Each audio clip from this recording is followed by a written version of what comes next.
The signal grew stronger every day. It came from beyond the rim, from a place not on any map. Slow, steady, like a heartbeat buried in ice. The Concord scientists called it the Drifter. It was not a ship, not a swarm. It was something older, something that had watched the galaxy for ages, waiting. And now, it was coming. President Alan Wright stood on the observation deck of Earth's orbital station. The sky was clear. Cities were still being rebuilt, but life had returned. Children went to school, farmers grew food, music played in the streets, people laughed, loved, lived. But Alan knew the peace was borrowed. He turned to Megan Cole, who stood beside him in her gray suit, calm as stone. "They're not stopping," she said. "The Drifter will reach the inner systems in 6 weeks." "Do we wait?" Alan asked. "No," Megan said. "We go to it." Alan nodded.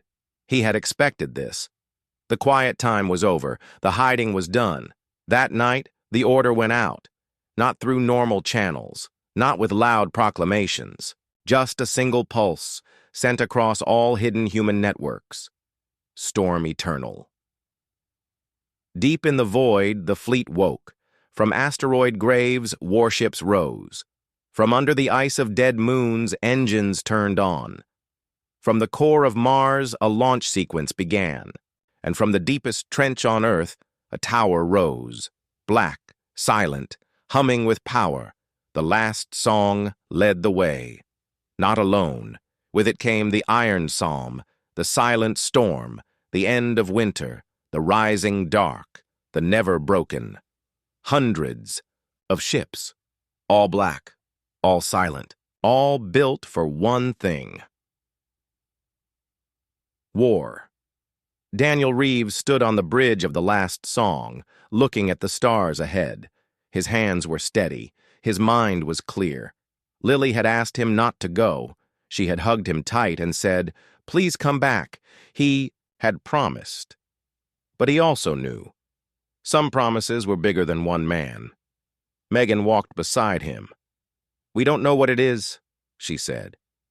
"Doesn't matter," Daniel said. "It's coming for us, for everyone. And we're the only ones. Who can stop it?" The fleet moved fast. Not through normal space, through folded space. They used old human tech, lost for thousands of years, ways to bend the stars and step between them. In days, they reached the outer rim. And there, they saw it, the Drifter. It was huge. Not a ship, not alive, not dead. It floated like a dead moon, but its surface moved, shifted, like skin over muscle. It had no weapons, no lights, no signals, but space around it was wrong. Bent, quiet. Even light seemed afraid to touch it. And it was watching. "It knows we're here," Paul Green said from engineering. "Then let it know what we are," Megan said. The fleet spread out, not in attack, formation. In execution, formation. No warnings, no messages, no chance to talk. The Drifter had made its choice when it began to move. The first strike came from the Iron Psalm. A gravity hammer fired, space cracked. A wave of pure force hit the Drifter's side. The surface split. Something dark oozed out, but not blood. Not liquid. Mist, and the mist formed shapes. Faces, voices. They spoke in the tongues of dead species. They called names, showed memories, tried to make the humans feel guilt, fear, doubt. But the fleet did not flinch, because the humans had been through this before. In the war against the Maw, the enemy had used minds, had shown them lost loved ones, had made them see their worst fears, and still they had fired. The rising dark launched quantum torpedoes. They did not explode, they unmade. Where they hit, matter ceased to exist. Holes opened in the Drifters. Body, black, empty. Not even space inside, but it did not die. It changed. Its surface split wide, and from within a beam of dark light fired. Not at the ships. At time. It hit the never-broken and the ship flickered, older, decaying. Its crew aged in seconds, then turned to dust. It attacks memory, Megan said. It eats time. Then we blind it, Daniel said. The last song moved forward. Its main weapon charged. A stellar lance powered by a mini-sun trapped in its core. The beam fired. White, hot, endless. It cut through the drifter's center. The thing screamed, not with sound, but with a wave of pain that hit every mind in the fleet. Some soldiers fell, some cried, some remembered things they had buried, but the fleet held. The drifter tried to flee. It folded space, tried to jump, but the silent storm had already laid traps. Gravity mines bloomed around it, locking it in place. Now, Megan said, all ships fired, railguns, lances, disassemblers, torpedoes, beams, every weapon the humans had hidden, every horror they had buried, every sin they had forgiven themselves. For the drifter burned, not with fire, with ending. Its body cracked. Its core collapsed. The dark light died, and then silence. The fleet floated in the void. No cheers, no music, no victory, just duty done. Is it over? Paul asked. We don't. No, Megan said, but it won't come back. Daniel looked at a small screen. A message from Earth. Lily had drawn a new picture. A big ship fighting a dark moon. Under it, she had written, Dad stopped the bad thing. He smiled, just once. Then he said, bring her home. The fleet turned, not to Earth, not to the inner worlds, to the edge, because they could not return to peace. Not now, not ever. They had shown their face.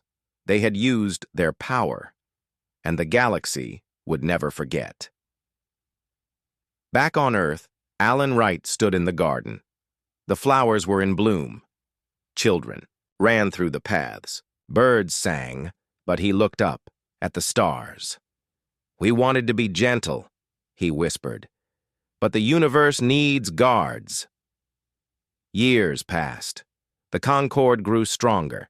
They built better defenses. They watched the dark. They taught their children about the quiet species, not with fear, with respect.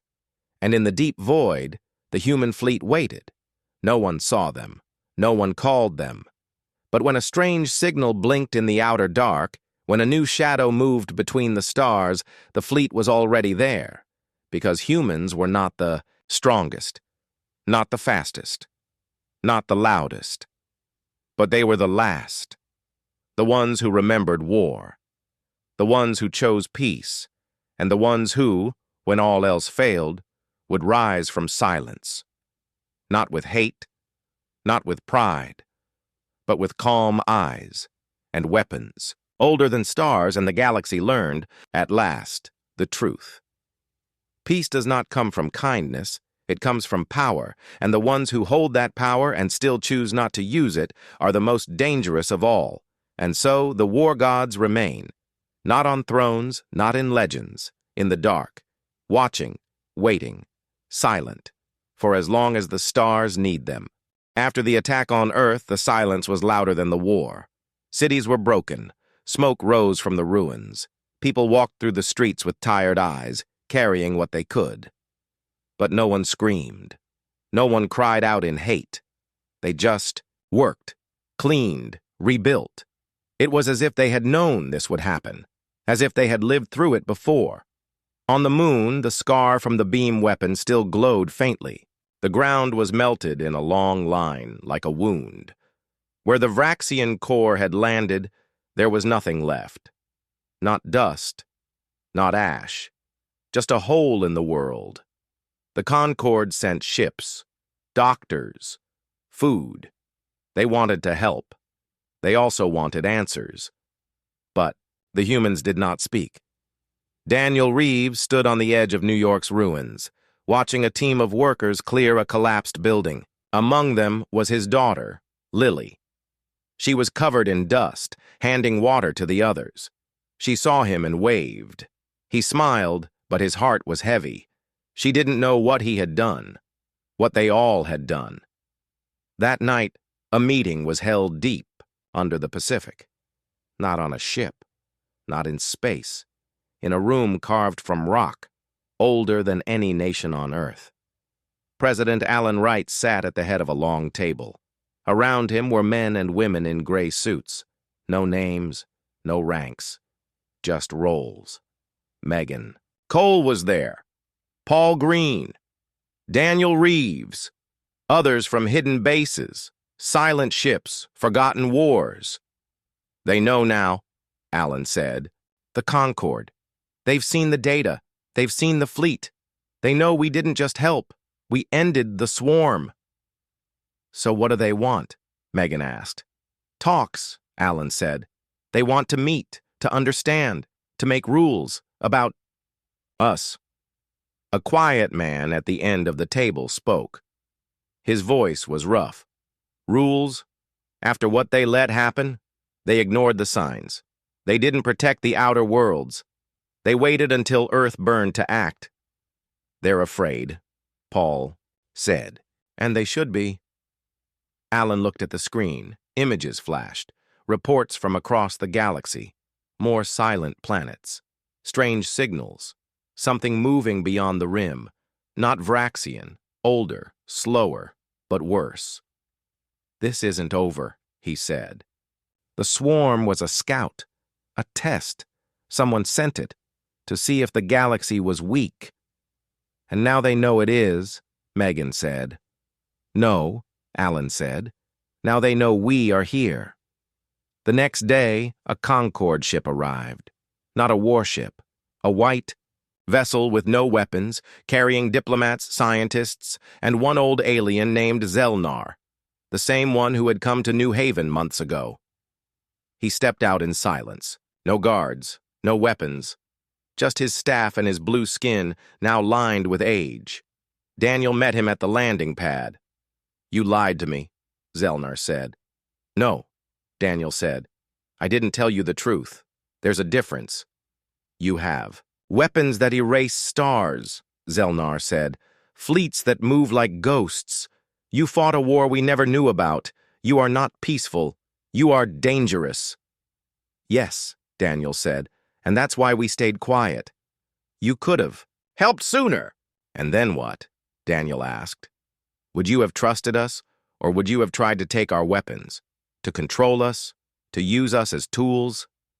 Zelnar had no answer. We didn't fight for you, Daniel said. We fought for us, for Lily, for every child who should grow up without knowing war. We buried our power because we feared ourselves. Not because we were weak, because we were too strong. That night, Zelnar walked through a quiet park. Flowers were already growing between the cracks in the broken roads. Children played under, soft lights. Music played from a small radio. He saw a girl drawing in the dirt with a stick. It was Lily. He sat beside her. What are you drawing? He asked. A ship, she said. But not a bad one, a good one. It protects people. Do you know about the war? He asked. She nodded. Dad was in it. But he doesn't like to talk about it. Are you scared? She looked up. No. Because if something bad comes, the quiet ones will stop it. That's what he said. Zelnar felt something break inside him. Not fear, not anger, shame, because he finally understood. Humans were not hiding their strength. They were protecting the galaxy from it. Back on the Concorde homeworld, the leaders met. They watched the reports, the footage of the human fleet, the power readings, the cold, perfect way they had killed the swarm. They are a threat, one said. No, said another. They are a shield, and we forgot to guard the guard. They sent a message to Earth. We wish to talk, not as rulers, not as enemies, but as students. Please, teach us. Alan Wright read the message and laughed once. Short, quiet. They want to learn? He asked Megan. Maybe, she said. Or maybe they just want to know how to stop us if we turn. Then show them one thing, Alan said. Just one. The next day, a single human ship arrived at the Concord capital. Not a warship, a small transport. It opened, and inside was a display, not of weapons, not of battles, of a garden, a simple earth garden, flowers, trees, a small pond. Birds made of light flew above it. A sign read, "This is what we fight for." The Concord leaders stood in silence, because they finally saw the truth. Humans did not love war.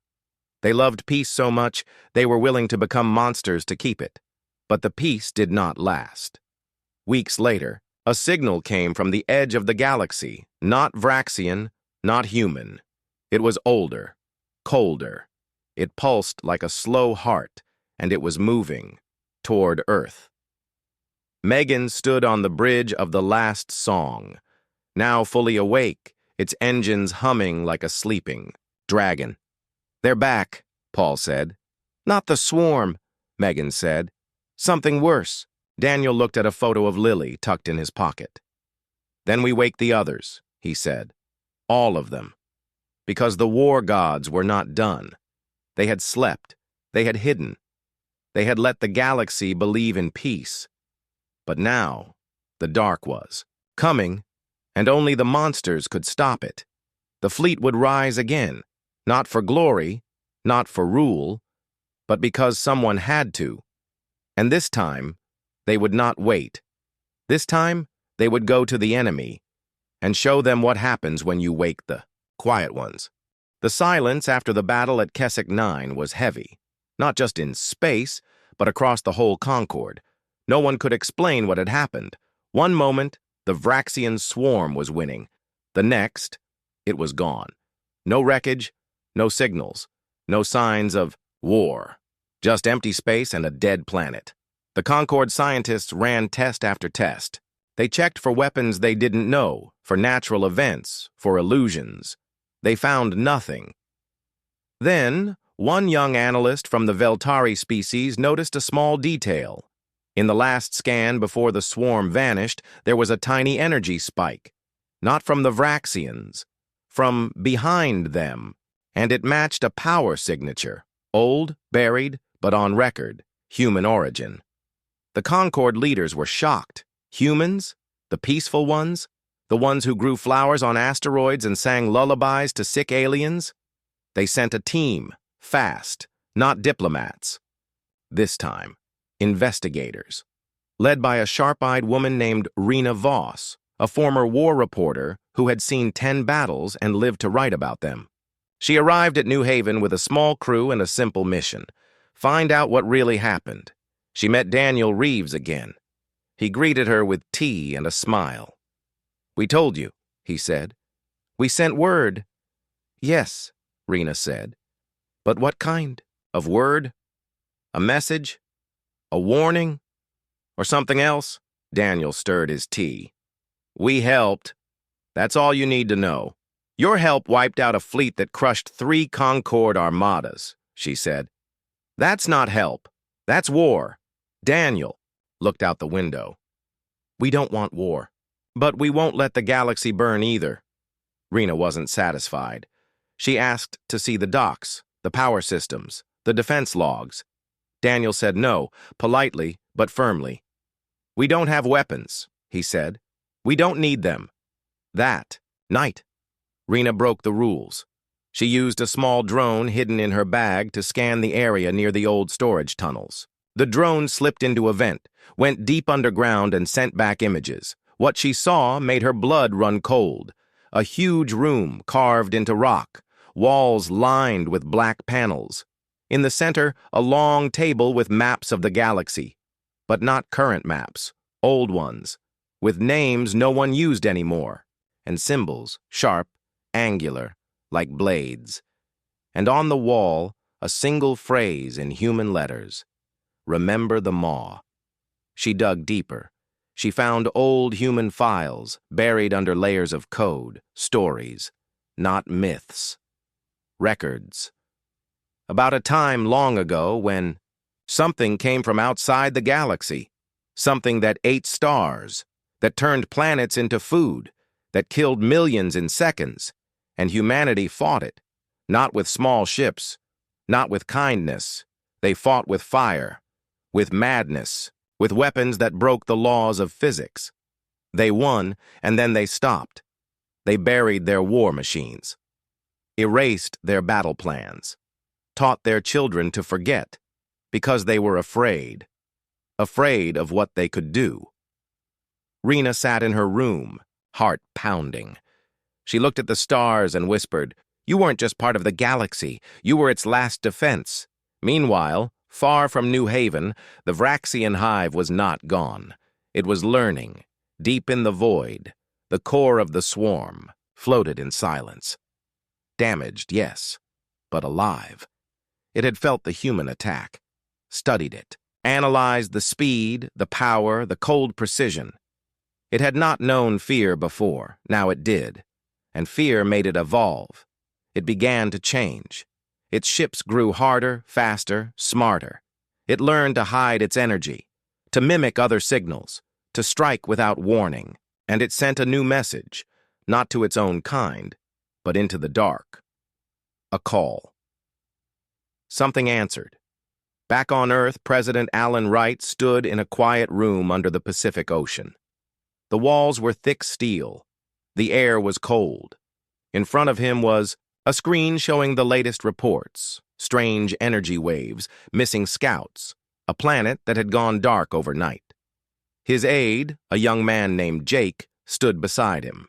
"They're coming back," Jake said. Alan nodded. "And this time they'll be ready. Do we wake the fleet?" "Not yet," Alan said. "But we prepare." He pressed a button. Deep beneath the ice of Mars, a door opened. Inside, rows of long ships sat in silence.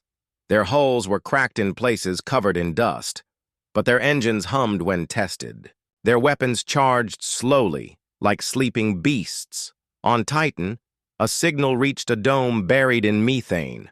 Lights turned on. Machines woke. A voice, old and calm, said, "Phase 2, begin." Alan looked at a photo on his desk. It was of his grandfather, who had fought in the last war against the Maw. The man's eyes were hard, tired, full of things he never spoke about. "We wanted peace," Alan whispered. "But peace needs protectors."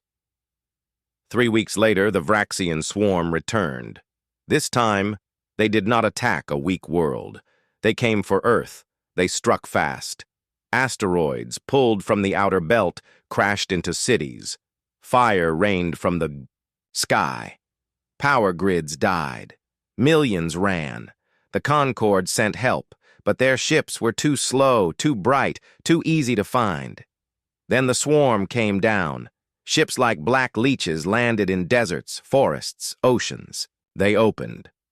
And from them came not soldiers but machines, small, fast, silver. They moved through the dark, cutting wires, poisoning water, turning human tech against itself. It was a full invasion. But in the middle of the chaos, something strange happened. In the ruins of New York, a man named Paul Green walked through the smoke. He wore a gray coat, no weapon.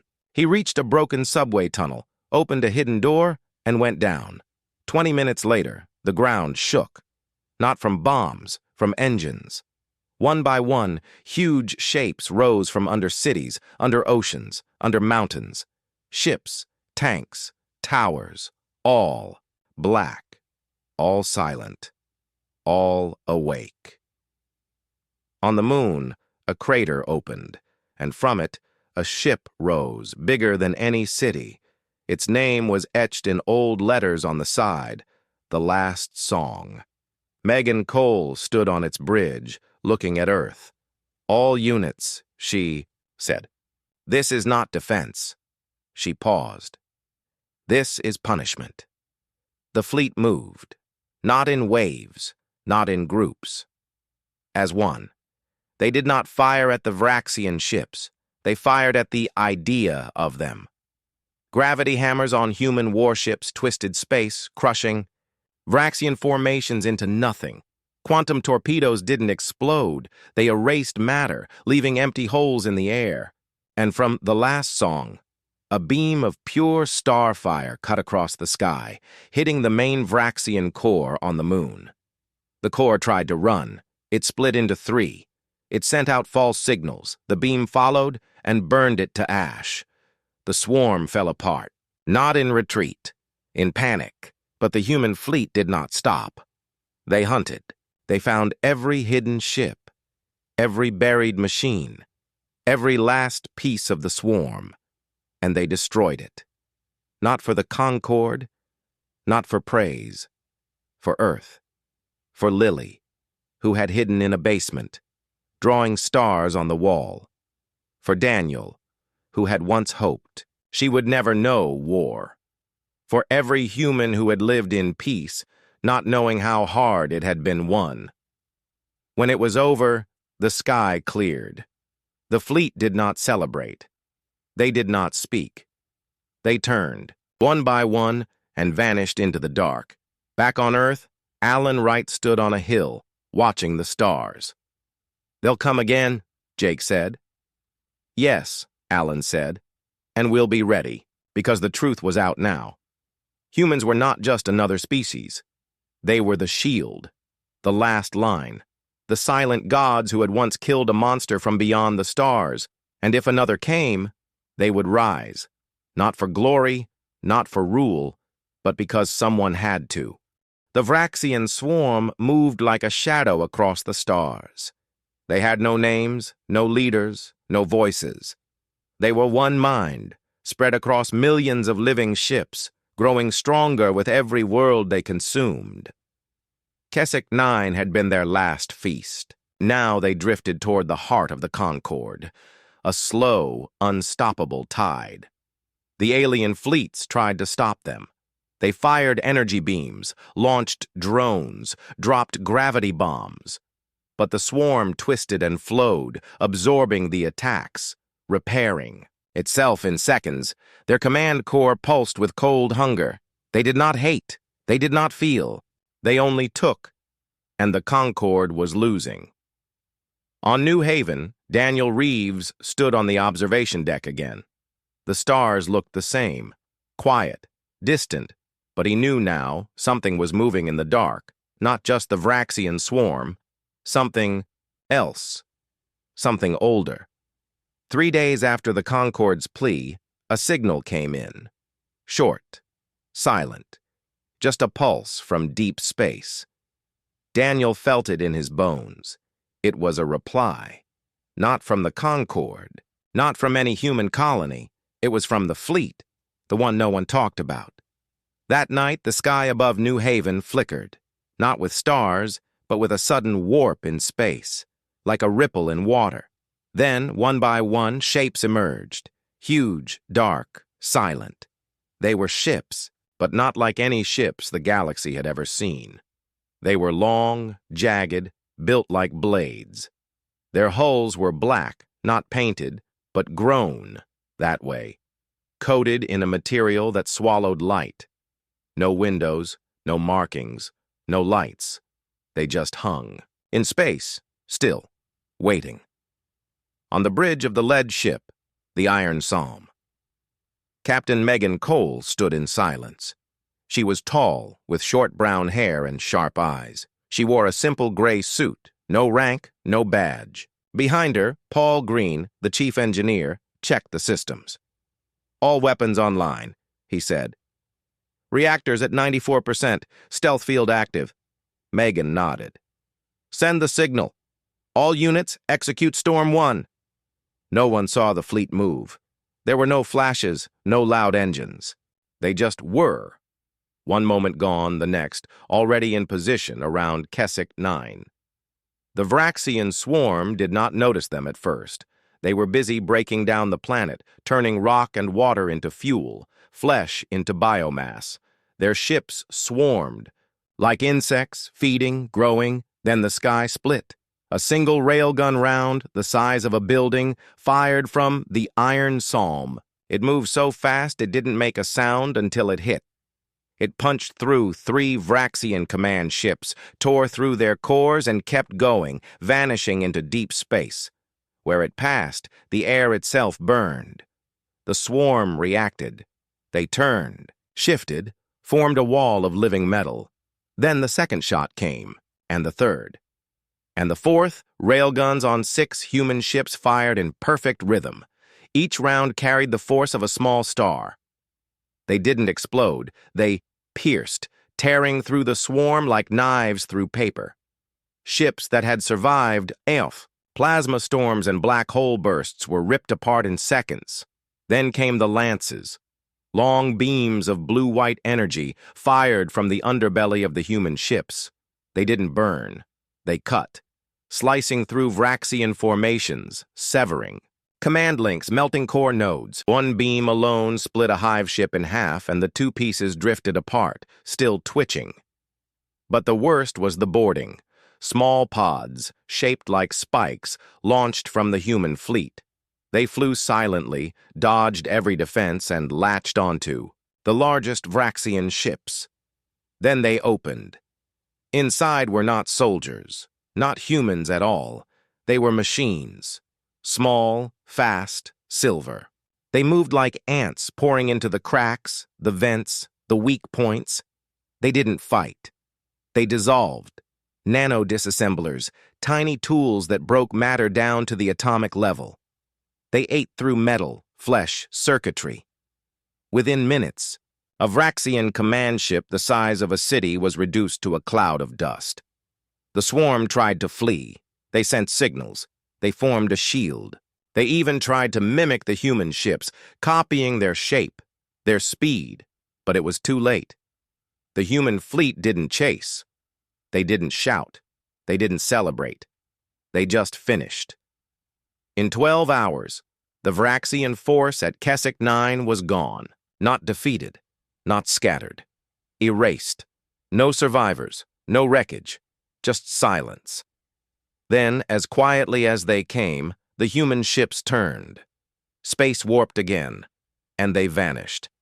Back at the Concord command station, the scouts arrived hours later. They flew over the ruins of Keswick 9, searching for signs of battle. They found none. No debris, no energy traces, no bodies. But the swarm was gone. The Concord leaders met in emergency session. They reviewed every scan, every signal. They found one thing, faint, buried under static. A single word, repeated in human code. Storm. No one knew what it meant. On-Chi. New Haven. Life went on. Children played. Farmers grew food. A band played music in the plaza. Daniel Reeves walked through the market, buying fruit. A little girl ran up to him, holding a drawing. "Look, Mr. Reeves, I drew a spaceship." He smiled. It was a round, happy ship with wings and stars around it. "Very nice," he said. "What's it called?" "The Peace Bird," she said. He handed her a piece of candy. "That's a good name." When he got home, he sat by the window. He turned on a small screen. A report came in from deep space. The fleet was back in hiding. The Iron Psalm was docked in a dead asteroid belt. The silent storm was under the ice of Europa. The last song was still asleep, but ready. Megan Cole stood on a quiet platform, looking at a wall of names, soldiers, scientists, pilots, all gone, all remembered. Paul Green joined her. "Do you think they'll come back?" he asked. "They will," she said. The swarm was just the beginning. There are older things out there, hungrier things. "And when they come," Paul said, "we'll be waiting." She didn't answer. She just looked at the stars, because the truth was simple. Humans were not the weakest species in the galaxy. They were the most dangerous, not because they were cruel, not because they loved war, but because they had won. A war so terrible, they had to forget it to stay sane. They had built peace like a wall, and behind that wall, they kept the keys to the end of the world. The Concord still didn't understand. They sent thanks, gifts, honors. They called the humans saviors, allies, friends, but the humans did not reply. They did not want praise. They wanted the galaxy to stay quiet, because every time they had to fight, it meant someone had failed. And the next time, the human fleet might not leave. They might not stop. They might remember too much. And when that happened, the stars would learn a simple truth. Peace in the galaxy did not come from treaties. It came from fear. Fear of the quiet species. Fear of the ones who healed, who sang, who built gardens on dead worlds. Fear of the ones who, when pushed too far, became something else. Something that had once burned a god to ash and waited still for the next one to rise. The stars had always watched, cold and silent, as the great civilizations of the galaxy rose and fell. Empires bloomed like fire across the void, then burned out, leaving only dust and broken worlds behind. For centuries, peace had held, fragile, uneasy, but real. It was called the Concord Age, a time when hundreds of alien species lived under one rule. No war beyond defense, no weapons of mass destruction, no conquest. The United Species Concord kept the balance, sending peacekeepers, judges, and diplomats to every corner of known space. And in this age, humans were seen as gentle, curious, and weak. They had come late to the stars, only 200 years before. Their first contact with the Concord had been peaceful, almost shy. They offered music, medicine, and stories. They built quiet colonies on rocky moons and storm-racked planets. They traded knowledge, not weapons. They asked questions, never. Gave orders. No one feared them. No one even thought to watch them closely.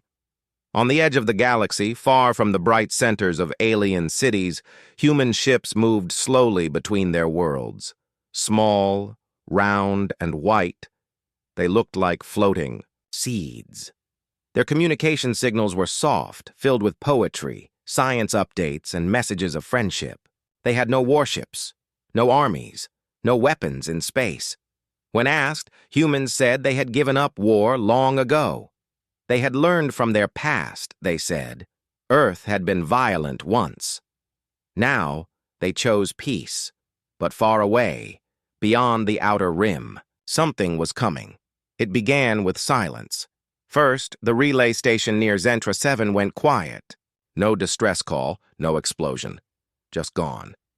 Then 3 trade ships vanished. No wreckage, no signals. Then a whole planet, Keswick 5, stopped answering. The Concord sent scouts. They found cities standing, lights on, food still warm on tables. But no people, no bodies, nothing. Then they found the marks. On the surface of Keswick 5, deep in the rock, were symbols, carved by something huge, something not of this galaxy. They pulsed with a faint green light. The Concord scientists studied them. They were not writing. They were signals, like a beacon, and it was calling something home. The first real attack came without warning. The Vraxian swarm fell on Keswick 9 like a storm. They came from the dark between galaxies, a tide of living metal and pulsing flesh. Their ships were not built. They were grown. They twisted through space like serpents, feeding on energy, on matter, on life. They did not speak. They did not negotiate. They consumed. Within hours, Keswick 9 was gone. Its oceans boiled away. Its people were taken, dissolved into raw biomass, turned into more of them. The Concord fleet arrived too late. Their sleek warships fired plasma beams and gravity mines, but the Vraxian swarm absorbed the attacks, split apart, then reformed. Their command corps, a shifting mass the size of a moon, pulsed with cold intelligence. The Concord had never seen anything like it. They sent out a call. To every species, every colony, every neutral power, help us.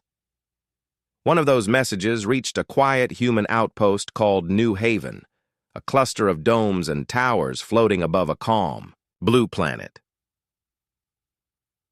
The message was received by a man named Daniel Reeves. He was the station commander, though he didn't wear a uniform. He wore a gray jacket and old boots. His face was lined, his voice calm. He read the message 3 times, then sat in silence for a long while. Outside, children played in the green. Parks. Couples walked under soft lights. Music floated through the air. Piano, flute, laughter. Daniel walked to the observation deck. He looked at the stars. He did not see beauty. He saw patterns, distances, weak points, escape routes, things no peaceful man should know. That night, he entered a small room no one knew about.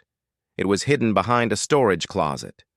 The door opened, with his voice, his heartbeat, and a code only he knew. Inside, the walls were black. A single console glowed blue. He typed 3 words.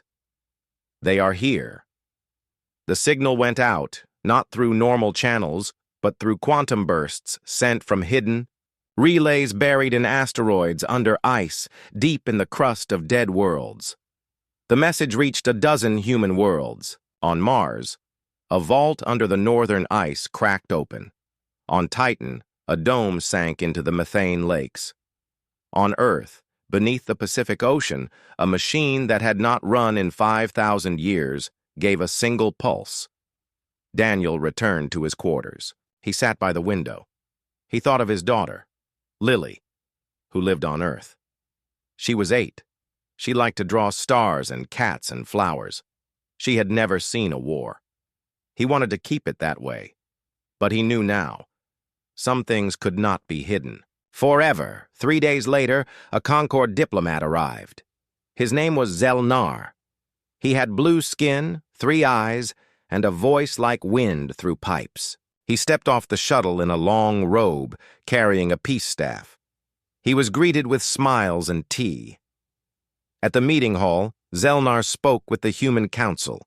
He described the Vraxian threat. He showed images, entire worlds erased, fleets broken, species wiped out in days. We need your help, he said. Not just supplies, not just ideas. We need ships, weapons, soldiers. The council looked at each other. They seemed surprised, worried. We don't have warships, said a woman named Clara. We don't even have a military. You have strong minds, Zelnar said. Your doctors saved 3 of our species from plagues. Your engineers built the Jupiter array. Surely you can help us fight? Daniel said nothing. He sat at the back, arms crossed. Later, he met Zelnar alone on the observation deck. You don't understand, Daniel said. We can help, but you won't like how. Zelnar frowned. What do you mean? Humans didn't just choose peace, Daniel said. We earned it. By winning a war so terrible, we buried the memory of it. We locked away our weapons, our knowledge, even our history, because if we ever used them again, we might not stop. Zelnar laughed gently. You're not serious. You're a gentle people. Artists, healers. Daniel looked at the stars again. Once, he said, there was a thing older than time. It ate galaxies. We called it the Maw. It came for us. We fought it for 200 years. We lost Earth. We lost Mars. We turned our moon into a weapon and threw it like a stone. In the end, we killed it. But the cost, it changed us. Zelnar's eyes widened. This is a story, a myth. Is it? Daniel asked. Then why do we have shipyards under every moon? Why do our children learn to calculate orbital drops before they learn algebra? Why do our songs always end with silence? Zelnar had no answer. The next morning, Daniel sent a reply to the Concord. We will send word. It was not a promise. It was a warning. That night, on a dozen human worlds, people went about their lives. Children slept. Lovers held each other. Farmers tended crops under artificial suns. But deep below, in places no maps showed, machines woke up. Steel arms unfolded. Reactors hummed. Weapons systems ran silent checks. And in the dark, something old and terrible opened one eye, because the Vraxian swarm had made a mistake. They thought the galaxy had no predators. They thought humans were weak. They did not know that the quiet ones, the peaceful ones, the ones who sang and healed and built, were once the gods of war, and gods do not stay asleep forever. The sun rose over Geneva, soft and golden, as if the world had taken a deep breath and finally exhaled. Birds sang in the trees near the Earth compound. Children walked to school, laughing, their backpacks bouncing. Life moved forward. But Carter did not feel peace. He felt weight. The signing of the Galactic Accord had changed everything, and nothing. Earth was now a full member of the Concord. Trade lanes were open. Ships moved freely. Yet he knew that paper and words could not erase years of fear and control. Trust had to be earned day by day. He sat at his desk reading reports. The first human ambassador to a Varel colony had arrived, not with soldiers, but with teachers and doctors. The Zin had invited Earth scientists to study their energy crystals. Even the Thalanorians had opened a cultural exchange program. "We're building bridges," Dean Kelly said, handing him a tablet. "Not walls." Alex nodded. "But some still want walls." He pointed to a line on the screen. A small fleet of rogue ships, no markings, had attacked a supply line near the Draco Edge. 2 freighters destroyed. No survivors. "Pirates?" Dean asked. "Maybe," Alex said. "Or maybe those who don't want peace." Nora Reyes walked in, her uniform clean, her face calm. "I've seen this before. When light comes, the shadows fight back." Alex looked at her. "What do you suggest?" "We don't send a warship," she said. "We send a message." Later that day, the Hope, the same small ship that rescued Velik, left orbit. No weapons, no escort. Just a crew of 5, carrying medical supplies and repair tools. Their mission: help the next colony in line, a mixed group of Thalnorians. And Varel dissidents living on a broken moon. "If the pirates come," Nora said, "they'll see a weak target. No defense, no threat." "And if they attack?" Dean asked. "Then the galaxy will see who the real monsters are," she said. Alex watched the Hope vanish into space. "Let's hope they don't." For 5 days, silence. Then, a signal. The Hope had reached the moon. The people there were poor, tired, but alive. They welcomed the crew with open arms. Video showed children running to the ship, elders bowing in thanks. Then, on the 6th day, the pirates came. 3 dark ships, fast and jagged, dropped from warp. They circled the Hope, then fired. But they didn't destroy it. They boarded. Cameras on the Hope showed masked figures rushing in. They grabbed supplies, beat 1 crew member.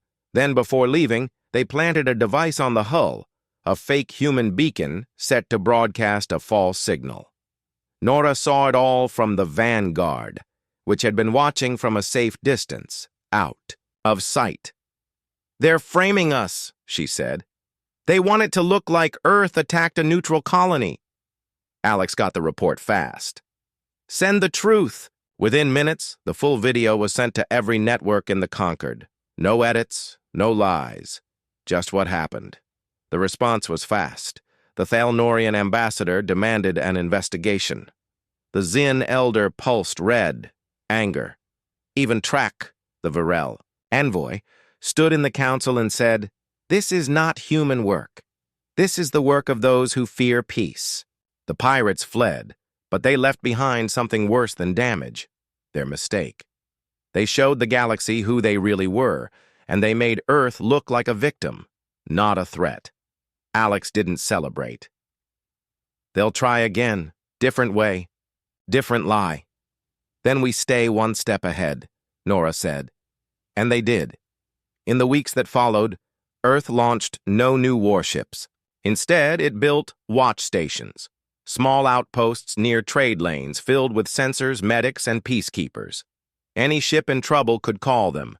Any colony in need could ask for help. One station, near the Orion Arm, saved a dying Varel child. The parents sent a message, "Thank you. We once hated your kind. Now we owe you our son's life." The message went viral. Meanwhile, Velik, now living on Mars, gave a speech. "I was taught to fear humans, to see them as loud, wild, dangerous. But I was wrong. They are brave, they are kind. They gave me a second chance. I will spend my life proving I deserve it." People listened. Even Kavorn, in hiding, heard the words. He had lost power. His fleet was broken, his allies gone. Now he was just a voice in the dark. But he still had hate. He sent a final message, not to the Council, but to the stars. "Humans are weak. They pretend to be good. But they will fail. They will fall. And when they do, I will be waiting." Alex read it and deleted it. "He's alone now," Dean said. "No one follows him." "No," Alex said, "but his ideas might." Looked out the window. The sky was clear. That night he took a walk through the city. No guards. No rush. Just streets, lights, people. He stopped at a small park. A group of kids played under a tree. One held a toy spaceship, making soft, whooshing sounds. "That's the Vanguard," the child said. "It protects us." His friend nodded. "And Alex Carter is the bravest man in the galaxy." Alex smiled and walked on. He didn't need to be seen. He just needed to know they were safe. Back at home, a message waited. From Track. "A new colony has formed. On the edge of Zin space. Humans, Varel, Thalnorians, even a few Zin. They call it New Dawn. They ask for a visitor, someone to speak at their first meeting. They ask for you." Alex sat still. A mixed colony. Not forced, not paid, but chosen. He typed one word. Yes. The next morning, he boarded a small shuttle. Nora came with him. Dean, too. Not as staff. As friends. As they left orbit, Earth shrank behind them, a blue ball in the black. Nora looked at him. "Do you think it will last?" Alex watched the stars. "Nothing lasts forever, but if we keep doing the right thing, even when it's hard, then maybe peace does." They flew on. When they reached New Dawn, the colony was small. Domes on red soil, gardens under glass, children running in suits, people of different species working side by side. They greeted Alex not with cheers, but with silence. Then, one. By one, they placed a hand over their heart, a human gesture they had learned. Alex stepped forward. He didn't speak of war. He didn't speak of pain. He spoke of hope. "We were strangers," he said. "We were afraid. We fought. We hurt. But today we stand together, not because we are the same, but because we choose to be kind." He looked at the crowd. "This is not the end of the story. It is the start. And if we remember one thing, care for each other, then no darkness can win." The people clapped, and in that moment, under a foreign sun, with Earth far behind, Alex, Carter knew. They had not just survived the stars, they had found their place in them.